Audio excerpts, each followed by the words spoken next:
I guai delle grandi foreste, disboscamenti, roghi sono paradossalmente più noti di quello che accade agli alberi delle nostre città.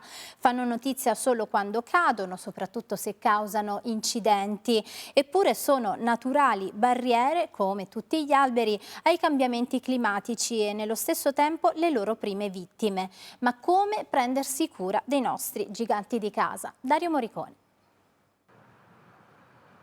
Stiamo facendo dei controlli strumentali di stabilità su uno degli alberi monumentali della città di Torino per capire lo stato di salute di questa pianta, che è una pianta molto vecchia. 350 e i 200 anni per questo Celtis australis o bagolaro, pianta maestosa, storica, era qui a Torino, nel Parco del Valentino, quando l'Italia non era ancora una nazione e il re passeggiava per questi viaggi.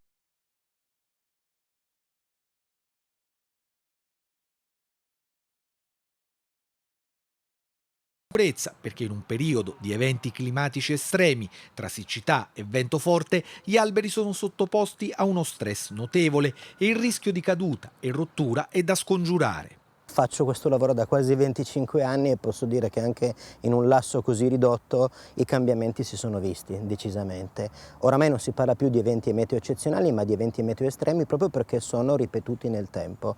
E gli studiosi ci dicono che nei prossimi anni saranno 4-5 volte maggiori. I tecnici procedono all'analisi, si effettuano tomografia, tecnologia che arriva dal campo medico per vedere e capire cosa accade all'interno della pianta. Questa tomografia mostra chiaramente una cavità molto importante all'interno e che giustifica la necessità, l'indispensabilità di procedere a una prova di trazione.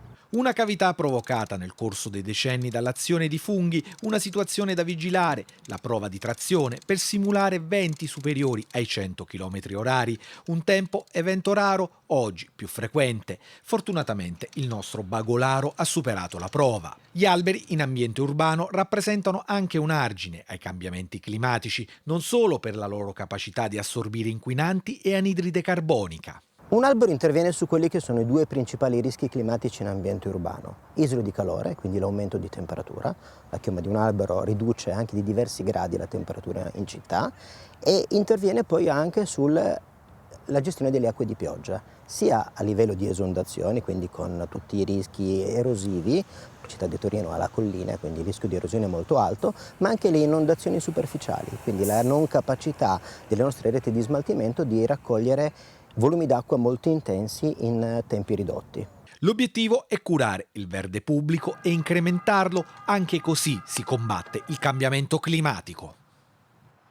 E non è andata benissimo la vendita a New York di polvere di luna, il battitore della